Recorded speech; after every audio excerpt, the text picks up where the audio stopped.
ગઈકાલે આદર્શ દ્રાવણ કોને કહેવાય એની ચર્ચા કરી હતી તો કે રાઉલ્ટના નિયમનું પાલન કરે. રાઉલ્ટના નિયમનું પાલન કરે તેને આદર્શ દ્રાવણ કહે. પહેલી વ્યાખ્યા. બીજી વ્યાખ્યા delta H mixing is not is equal to 0.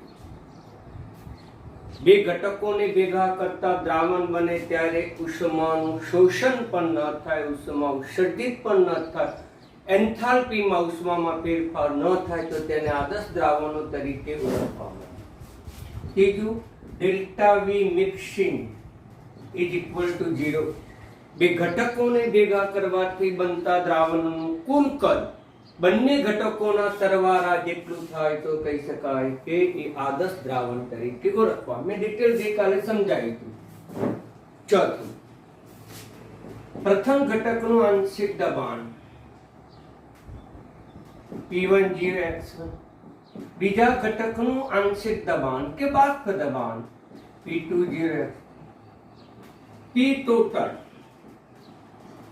total એટલે P1 વત્તા P2 યાની કે P10X1 વત્તા P20X2 તેને આદર્શ દ્રાવણ કહેવામાં આવે. પાંચમું, AA, BB અને AB આ એક શુદ્ધ ઘટક છે. શુદ્ધ ઘટક જેને આપણે કહીશું દ્રાવક. આ પણ શુદ્ધ ઘટક છે જેને આપણે કહીશું દ્રાવ્ય અને આ કહીશું દ્રાવણ. આ બધા જ આંતર આણ્વીય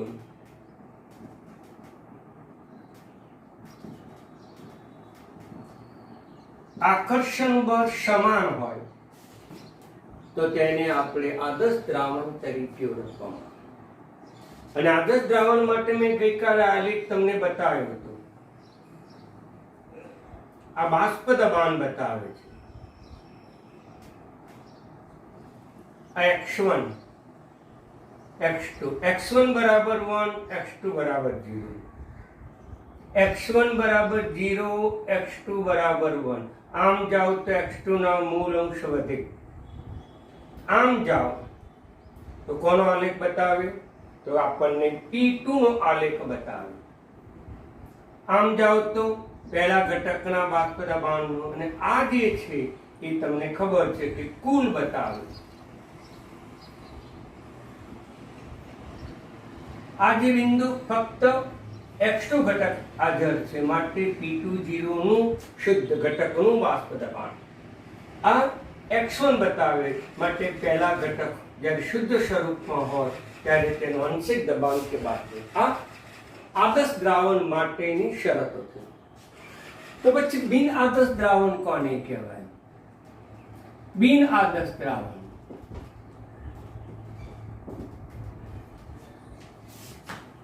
તો કહી શકાય પહેલા નિયમ મુજબ રાઉલ્ટના નિયમનું પાલન ન થાય.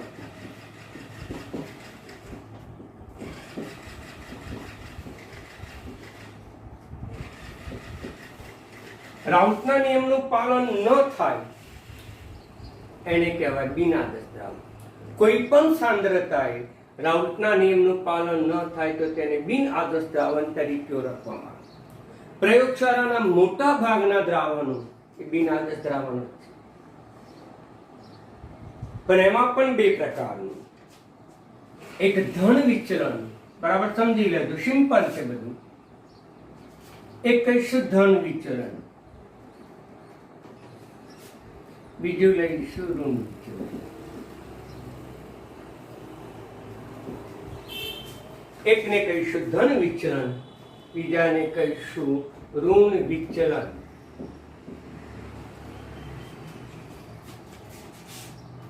બંનેની કોમન વ્યાખ્યા એક જ. બિન આદર્શ દ્રાવણ રાઉલ્ટના નિયમનું પાલન ન કરે તેમ. ધન વિચલન તો delta H mixing is greater than 0. બે ઘટકોને જ્યારે ભેગા કરીએ ત્યારે ઉષ્મા છૂટી પડે. ઉષ્માનો ફેરફાર ધન થાય તો તેને આપણે ધન વિચલન કહીશું. તો પછી અહીંયા શું થશે? ડેલ્ટા એચ મિક્સિંગ, તેની કિંમત કેવી થશે? તેની કિંમત ઋણ થાય તો કહી શકાય ઋણ વિચલન. ડેલ્ટા એચ નું મૂલ્ય ધન હોય ત્યારે આપણે એને કહીએ છીએ ઉષ્મા શોષક પ્રક્રિયા. ડેલ્ટા એચ નું મૂલ્ય ઋણ હોય ત્યારે આપણે કહીએ છીએ ઉષ્મા ક્ષેપક પ્રક્રિયા. બે ઘટકોને ભેગા કરીએ, ધારો કે ઘટક એ અને ઘટક બી ને ભેગા કરીએ, એ બી દ્રાવણ બને, ત્યારે ઉષ્માનું શોષણ થાય તો ધન વિચલન, ઉષ્મા છૂટી પડે ત્યારે ઋણ. ટૂંકમાં ધન મૂલ્ય આનું ઋણ. ડેલ્ટા વી મિક્સિંગ, બે ઘટકોને ભેગા કરીએ, એ અને બી ઘટકો, અને એ વખતે કદ વધી જાય. આનું 100 ml, આનું 100 ml, તો આનું કદ કેટલું થવું જોઈએ? જો 200 થાય તો આ 10 દ્રાવણ, 200 કરતા વધુ જાય તો બી ના 10 દ્રાવણ. પણ કઈ વિચલન? તો કે ધન વિચલન. બીજું લઈએ, ડેલ્ટા વી મિક્સિંગ.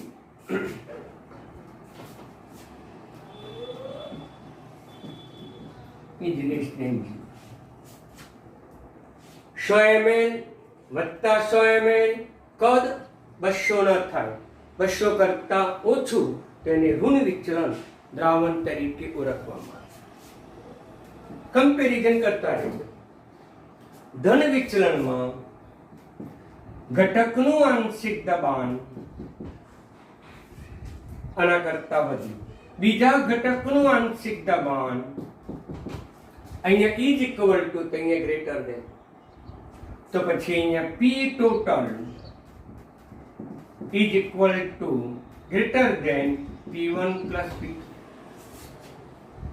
તો પછી અહીંયા પણ આપણે સરળતાથી લખી શકીએ P1 less than P1 0 x1, P2 less than P2 0 x2.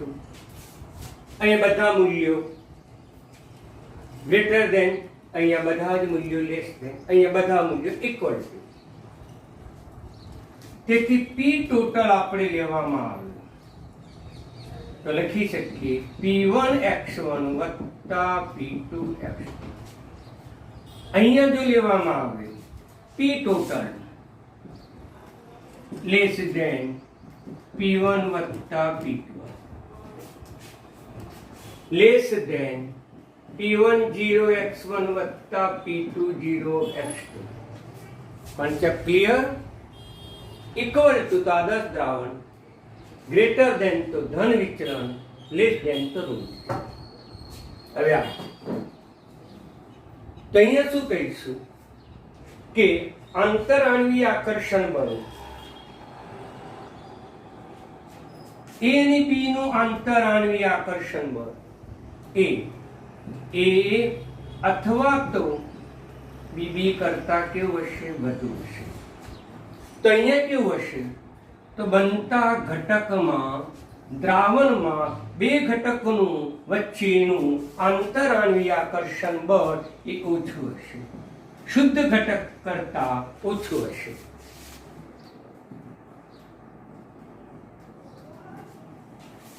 સમજી લો.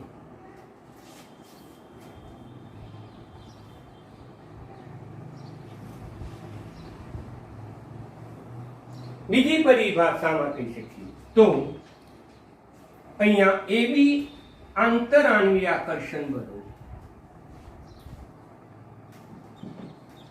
એબી આકર્ષણ બળો એ અને બીબી કરતા નિર્બળ.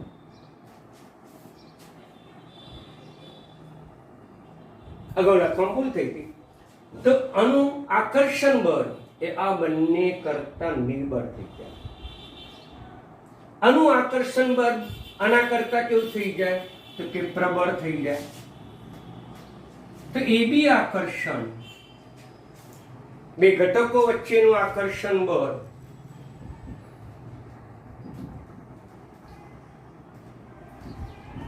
એ અને બીબી કરતા બરાબર. અહીંયા બધા જ આકર્ષણ બળ સમાન તો આદર્શ દ્રાવણ, આકર્ષણ બળો અસમાન તો બિન આદર્શ દ્રાવણ. પરંતુ દ્રાવણમાં બે ઘટકોનું આકર્ષણ બળ નિર્બળ થઈ જાય તો એ ધન વિચલન સમજવાનું, જો પ્રબળ થઈ જાય તો આપણે ઋણ વિચલન સમજવાનું. હવે આપણે આલેખ દોરીએ. એ જ પ્રમાણે બાષ્પ દબાણ પહેલો ઘટક x1 બરાબર 1, x2 બરાબર 0, કારણ કે બે ઘટકના મૂળ અંશનો સરવાળો 1 થાય. x2 + x1 = 1. આ બાજુ જાઓ તો x2 ની સંખ્યા વધતી જાય છે, તો અહીંયા x1 બરાબર 0 થશે, x2 બરાબર 1 થશે. આ બિંદુએ જે બાષ્પ દબાણ જોવા મળે એ વખતે ફક્ત પહેલો ઘટક હશે એટલે પહેલા ઘટકનું શુદ્ધ ઘટકનું બાષ્પ દબાણ. અહીંયા માત્ર બીજો ઘટક હશે એટલે P2 0 થશે. આ તૂટક લાઈનથી જે આલેખ બતાવ્યો એ આદર્શ હોય ત્યારે, આદર્શ હોય ત્યારે આ તૂટક લાઈનથી આલેખ બતાવે. પરંતુ અહીંયા ધન વિચલન બતાવે, અને ધન વિચલન બતાવે છે તો બધું જ મૂલ્ય, બધા જ આલેખો એ તરફ વધારે થઈ જશે. આમ લખવાનું, દોરવાનું, આમ દોરવાનું ને આમ દોરવાનું.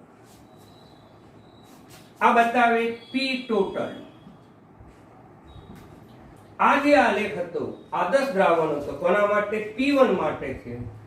તો ધન વિચલનના પહેલા ઘટકના બાષ્પ માટેનો આલેખ અને આ બીજા ઘટકના બાષ્પ દબાણ. અહીંયા આલેખ સમજીએ. બાષ્પ દબાણ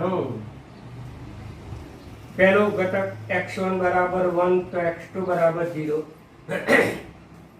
આ બાજુ જાઓ તો x2 ની સંખ્યા વધે અને x2 ની વધુમાં વધુ સંખ્યા 1 હોય, તેથી x1 0 થશે. અહીંયા જે બાષ્પ દબાણ બતાવ્યું એ પહેલા ઘટકનું શુદ્ધ ઘટકનું બાષ્પ દબાણ છે. અહીંયા જે બાષ્પ દબાણ બતાવ્યું એ બીજા ઘટકનું શુદ્ધ ઘટક હોય ત્યારે તેનું બાષ્પ દબાણ છે. જો આદર્શ દ્રાવણ તરીકે વર્તે તો આપણે આ રીતે લીધું સુરેખા આલેખ આદર્શ દ્રાવણ છે, પરંતુ આદર્શ દ્રાવણ નથી, ઋણ વિચલન અનુભવે છે. ધન વિચલનમાં આલેખો ધન મૂલ્ય વધ્યા, ઋણ વિચલનમાં આલેખ ઘટે, એટલે આલેખનું જે મૂલ્ય આવશે એ આ રીતનું આવશે. ક્લિયર? આ જે બતાવે છે આલેખ એ પી ટોટલ બતાવે છે. આ જે આલેખ હતો આદર્શ દ્રાવણ માટે P1 નો હતો, આદર્શ દ્રાવણ, પરંતુ ઋણ વિચલન તો આલેખ ઘટી ગયો. આ જે હતો એ આદર્શ દ્રાવણ માટે, બીજા ઘટક માટે પણ ઘટક આલેખ ઋણ વિચલન ને પરિણામે આવો બનશે. ક્લિયર? બંને કોન્સેપ્ટ બરાબર સમજી લો. એમસીક્યુ માટે અગત્યનું છે. થિયરી તો સરળ છે. આદર્શ દ્રાવણ કોને કહેવાય? રાઉટના નિયમનું પાલન કરે, બધું જ ઇક્વલ ટુ, આલેખ સમાંતર અથવા તો શુરિક. સમાંતર ન કહેવાય પણ શુરિક. અહીંયા બિન આદર્શ દ્રાવણ કોને કહેવાય? રાઉટના નિયમનું પાલન ન કરે તેને બિન આદર્શ દ્રાવણ કહેવામાં આવે. ગમે તે સાંદ્રતાએ રાઉટના નિયમનું પાલન ન કરે તો તેને બિન આદર્શ દ્રાવણ તરીકે ઓળખવાનું. પણ તેના પણ બે પ્રકાર છે, એક ધન વિચલન અને બીજું એક ઋણ વિચલન. આદર્શ દ્રાવણમાંથી ધન વિચલન અનુભવે, આદર્શ દ્રાવણમાંથી ઋણ વિચલન અનુભવે. ધન વિચલન કોને કહેવાય? બધું જ મૂલ્ય ગ્રેટર ધેન, અહીંયા ઇઝ ઇક્વલ ટુ. ઋણ વિચલન કોને કહેવાય? બધા જ મૂલ્યો લેસ ધેન. પણ યાદ રાખો, આમાં બે ઘટક વચ્ચે ઉદ્ભવતું આકર્ષણ બળ આ બંને કરતા નિર્બળ હશે. અહીંયા બે ઘટકો એ ને બી વચ્ચે ઉદ્ભવતું આકર્ષણ બળ આ બે ઘટકો કરતા પ્રબળ છે. અહીંયા આલેખ સુરેખ છે, અહીંયા આલેખ સુરેખ નથી. અહીંયા ધન વિચલન છે એટલે સુરેખ આલેખ કરતા થોડા ઊંચા વક્ર બતાવશે. આ ઋણ વિચલન છે, સુરેખ આલેખ કરતા વક્ર આપણને નીચેની તરફ બતાવશે. એટલે આદર્શ દ્રાવણ, બિનાદર્શ દ્રાવણ કોને કહેવાય એની મેં ચર્ચા કરી. ઉદાહરણો અને ઉદાહરણો મેં તમને આપેલા છે. પુસ્તકની અંદર ઉદાહરણો ઘણા બધા છે, પણ અહીંયા જગ્યાને અભાવે મેં લખ્યા નથી. પેમ્પલેટમાં પણ મેં ઘણા બધા ઉદાહરણો લખેલા છે, તમને મેં પેમ્પલેટ આજે મોકલી આપ્યું છે. એમાં આ બધા ઉદાહરણો આના લખેલા છે, એટલે ઉદાહરણો પણ તમે યાદ રાખજો. તો બરાબર સમજી લો આદર્શ દ્રાવક અને બિના સહેલું છે. પેમ્પલેટ આજે મોકલાયું છે, એમાંથી તમે જોઈ લેજો.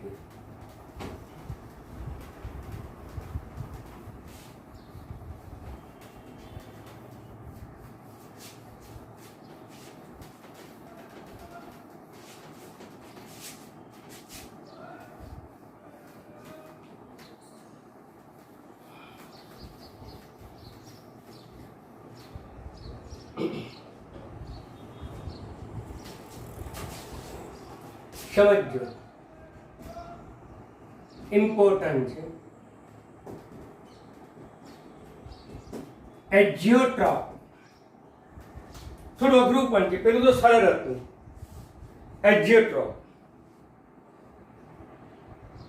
એજિયોટ્રોપ દ્રાવણ કોને કહેવાય? બરાબર સમજી લેજો. તો દ્રાવણ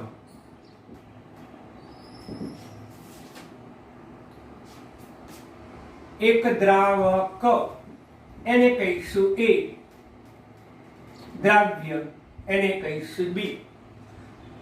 દ્રાવણ અવસ્થામાં A ઘટક અને B ઘટક વચ્ચે આંતરાણવીય આકર્ષણ બળ હશે. પ્રવાહી અવસ્થામાં AB સંયુક્ત આયન હશે, સંયુક્ત અણુ હશે. જ્યારે એનું બાષ્પ બનાવવામાં આવે અથવા એની બાષ્પ બને ત્યારે પણ તેનું તે જ બંધારણ હોય, બંધારણ ન બને, બદલાય. આમાં AB વચ્ચે આકર્ષણ બળ જે પ્રબળ હોય એ જ રીતે પ્રબળ આકર્ષણથી AB અણુ છૂટો પડે. આમ સંયુક્ત અણુ તરીકે છૂટો પડે. એટલે સંઘટન પ્રવાહી અવસ્થામાં હોય તે જ પ્રકારનું સંઘટન આપણને બાષ્પ અવસ્થામાં જોવા મળે.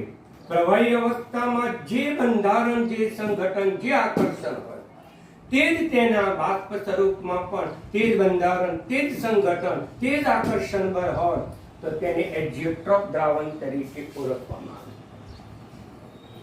સમજી લો.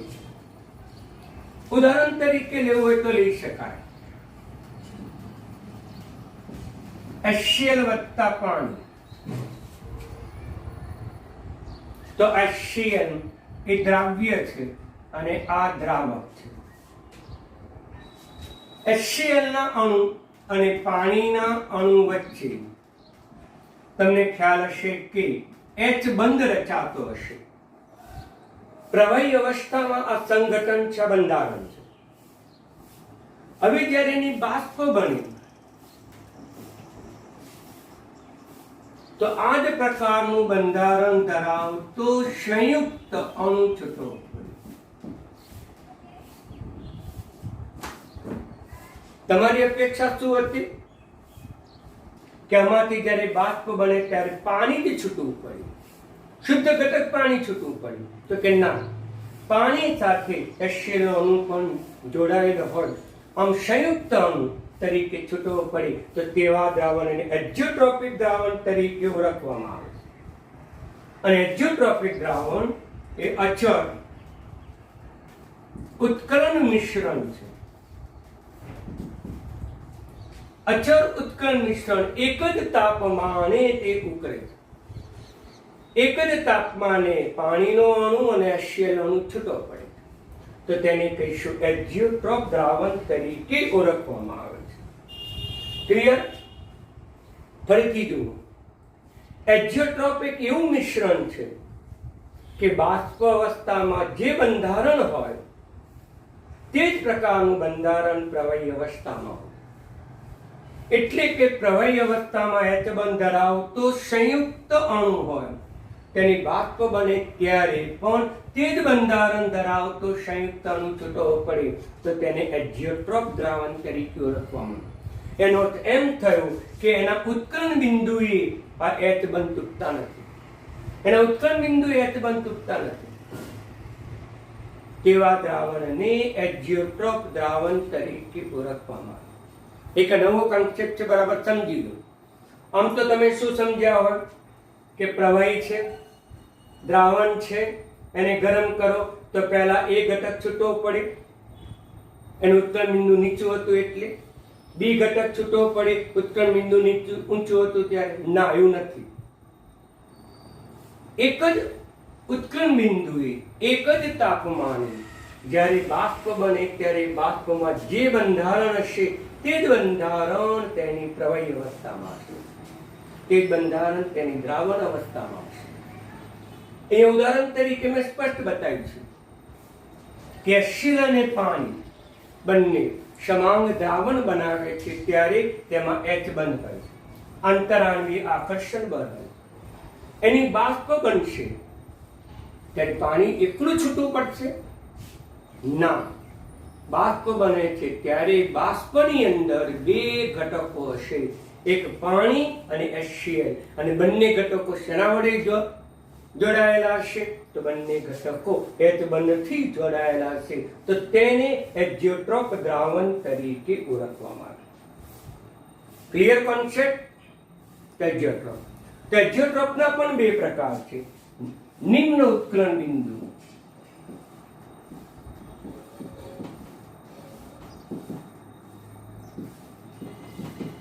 એક્ઝિયોટ્રોપ અને બીજું મહત્તમ ઉત્કલન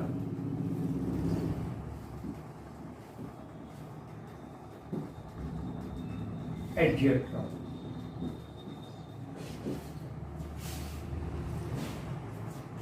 જે દ્રાવણો રાઉટના નિયમથી